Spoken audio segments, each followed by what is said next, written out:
ગુજરાતના રાજકારણમાં મહિલાઓના અનામત મુદ્દે ફરી ગરમાવો આવ્યો છે. કોંગ્રેસના નેતા અમિત ચાવડાએ ભાજપ પર તીખા પ્રહાર કર્યા છે.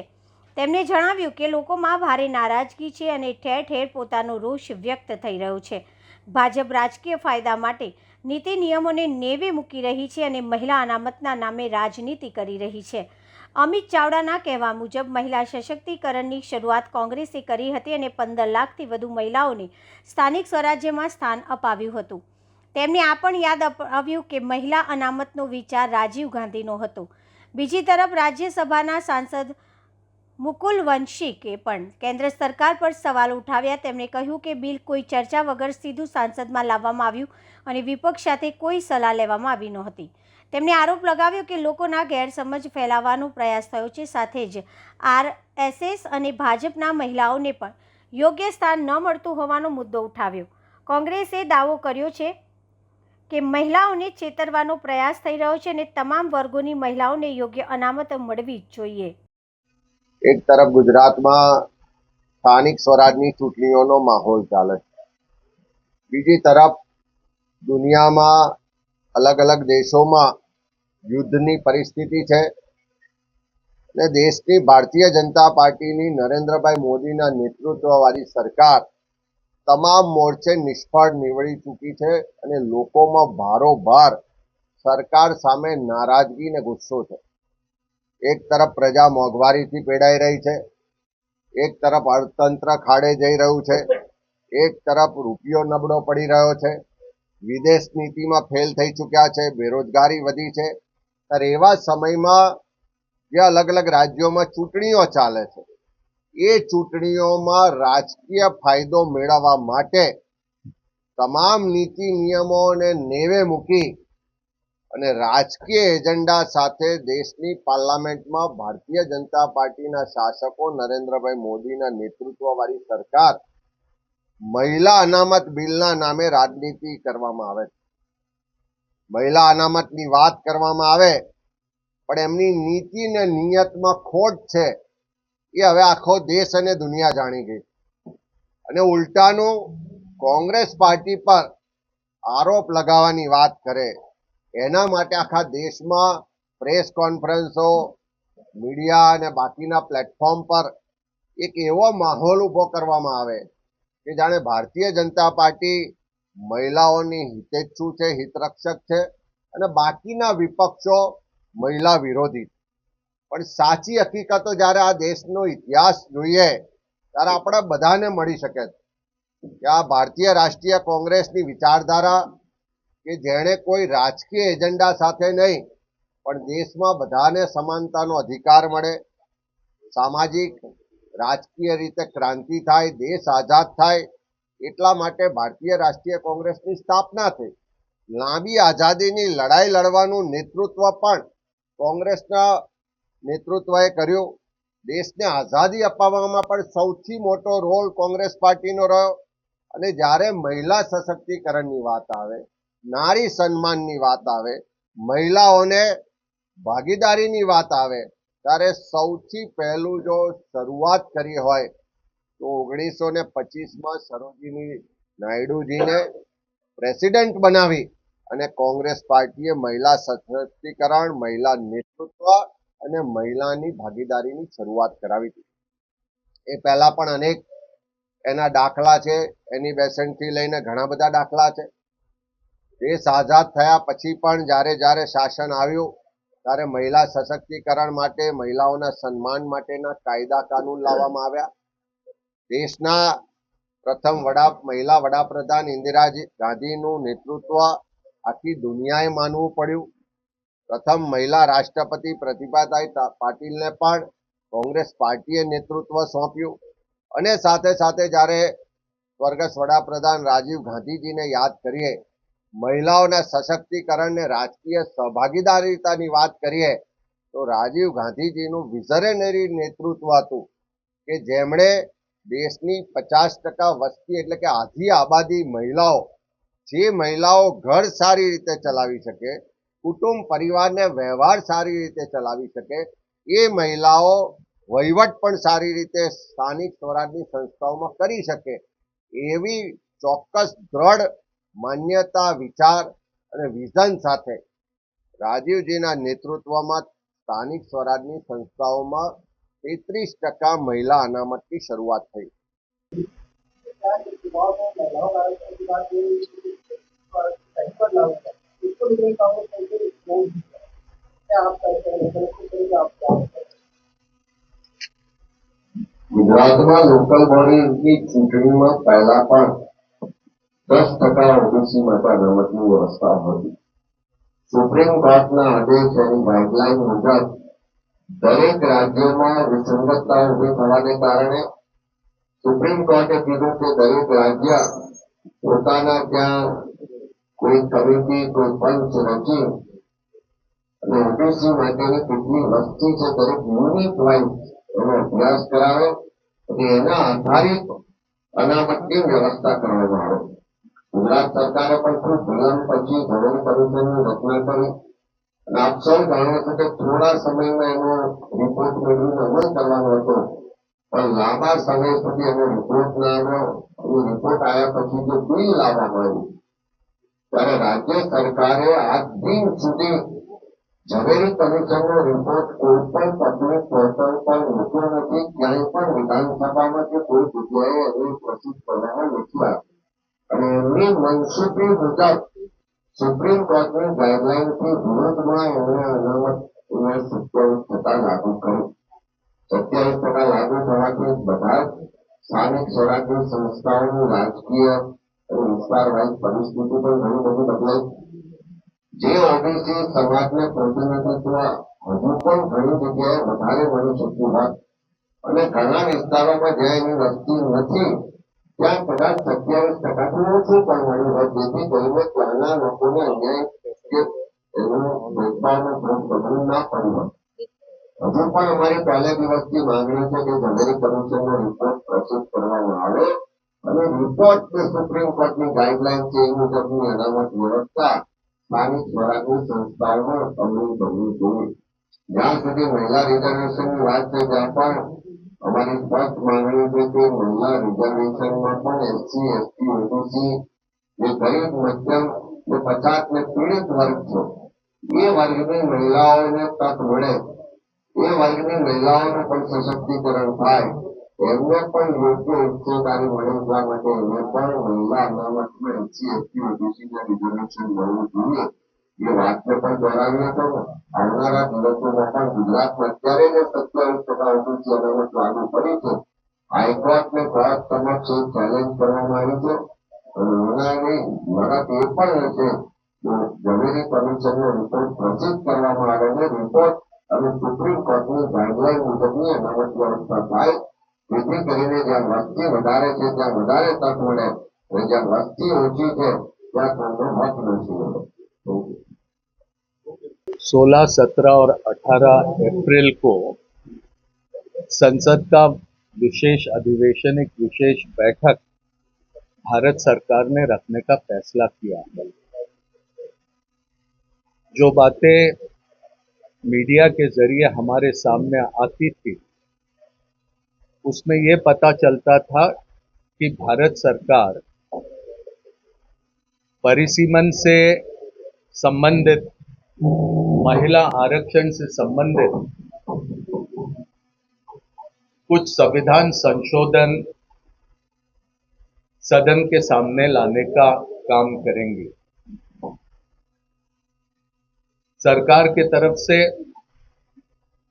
जब हमें ये जानकारी दी गई कि ये 3 दिन का विशेष सत्र बुलाया जा रहा है, तो सभी विपक्ष के दलों ने और विपक्ष के नेता आदरणीय मल्लिकार्जुन खड़गे जी ने सरकार से ये अनुरोध किया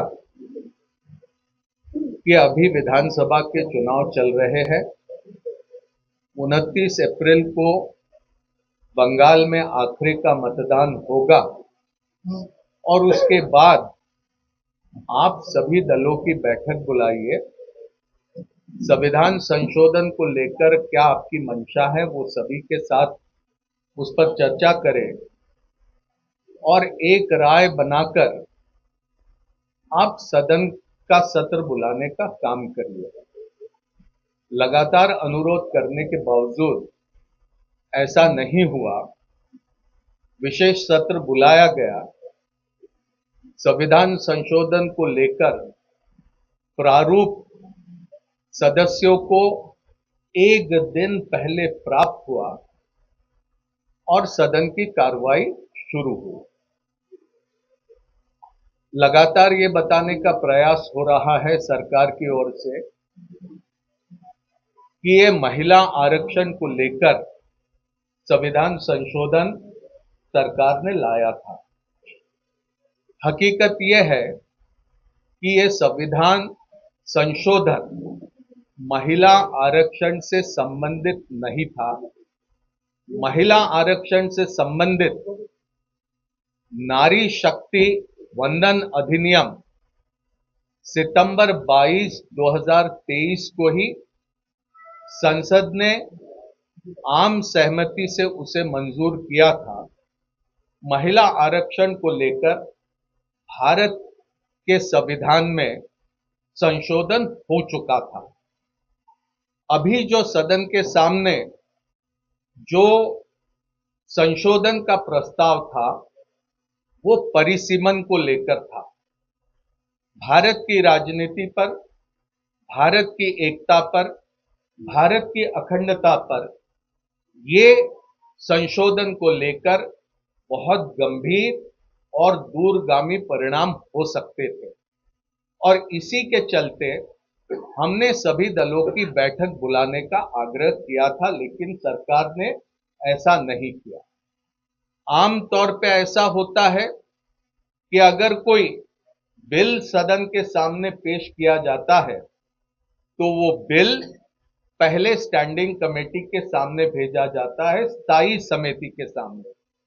स्थायी समिति सभी स्टेक होल्डर के साथ चर्चा करके आखिर अपना प्रस्ताव देती है और उस पर सरकार विचार करके अंतिम फैसला करके बिल फिर वापस दोबारा सदन के सामने लाती है। लेकिन स्थायी समिति के पास ये बिल भेजने का काम सदन में नहीं हुआ। दूसरा ऐसा होता है, स्थायी समिति के पास नहीं तो संयुक्त संसदीय समिति के सामने जेपीसी के सामने बिल भेजा जाता। ऐसा भी नहीं हुआ। कहने का तात्पर्य ये कि सर्वदलीय बैठक नहीं होती, स्टैंडिंग कमेटी के सामने बिल नहीं जाता, जॉइंट पार्लियामेंट्री कमेटी के सामने बिल नहीं जाता। जो आज सरकार में है मोदी सरकार, ये मोदी सरकार के पास में 2/3 वोट नहीं है। संविधान में संशोधन करने के लिए 2/3 मत वहां पर सदन में जरूरी होते हैं। इनके पास 2/3 मत नहीं, विपक्ष के साथ कोई चर्चा नहीं, आम सहमति बनाने का कोई प्रयास नहीं और बुलडोजर की तरह जो इनकी राजनीति है उसी मंशा को लेकर उन्होंने ये संविधान संशोधन सदन में लाने का काम किया। मैं यहां पर पूरे जिम्मेदारी के साथ कहना चाहता हूं, नरेंद्र मोदी जी और उनकी सरकार की मंशा ये संविधान संशोधन सदन की मंजूरी के लिए उन्होंने लाया नहीं था। उनकी मंशा थी सिर्फ पूरी की पूरी तरह से राजनीति करने की, लोगों को गुमराह करने की, लोगों की दिशा भूल करने की, लोगों के आंखों में धूल झोंकने की और किसी तरह से महिलाओं के बीच अपनी प्रतिष्ठा बनाने के संदर्भ में उनका एक प्रयास था। लेकिन ऐसे नापाक इरादों में नरेंद्र मोदी जी और भारतीय जनता पार्टी कभी भी कामयाब नहीं हो सकती। इतिहास गवाह है, 100 साल हुए आज राष्ट्रीय स्वयंसेवक संघ को, आरएसएस को, एक महिला भी उनकी सरसंघ चालक 100 सालों में नहीं बनी।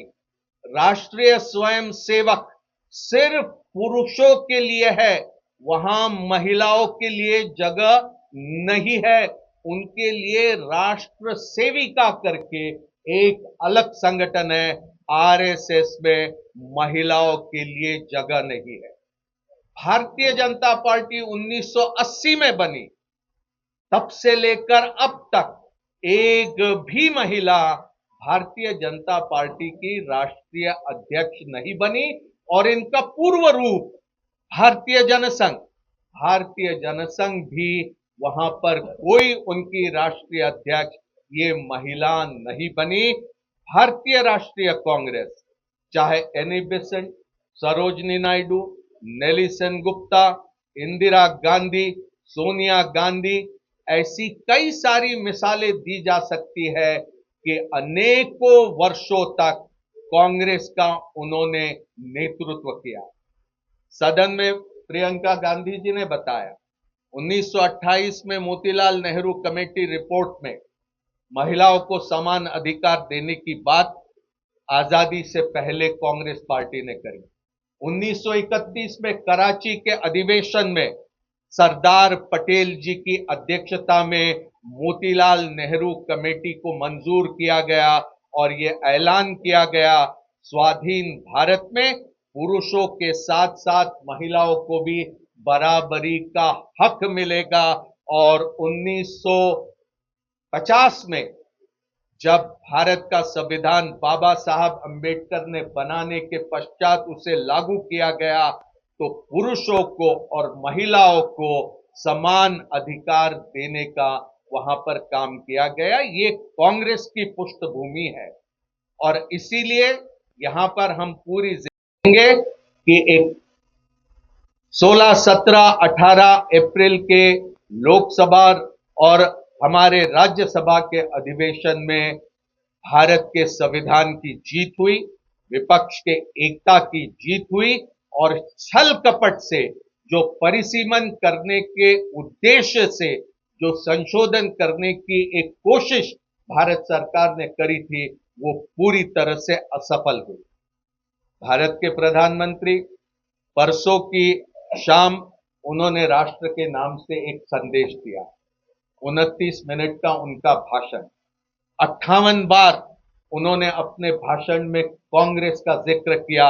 हर मिनट 2 बार कांग्रेस के नाम का वे जाप कर रहे थे, कांग्रेस की आलोचना कर रहे थे, विपक्ष की आलोचना कर रहे थे और भारत के प्रधानमंत्री से अपेक्षित इस तरह का वो काम नहीं कर रहे थे। एक राजनेता, एक भारतीय जनता पार्टी के नेता की हैसियत से उन्होंने भारतीय प्रधानमंत्री के पद का पूरी तरह से दुरुपयोग किया। ये निंदनीय है कि चुनाव चलते हुए इस तरह से सब होते हुए भी भारत के निर्वाचन आयोग से जो अपेक्षित था वो निर्वाचन आयोग ने नहीं किया। मॉडल कोड ऑफ कंडक्ट की पूरी तरह से धज्जियां उड़ा दी गई। हमारी मांग पहले भी थी और आज भी है कि 2023 को जो महिला आरक्षण का संविधान संशोधन संसद ने एक राय से मंजूर किया उसे लागू करना चाहिए। 2029 के चुनाव से ही उसे लागू करना चाहिए और अगर उसमें कोई छोटी मोटी अगर संशोधन करने की जरूरत है तो उसे करिए, लेकिन बगैर देर उसे लागू करना चाहिए।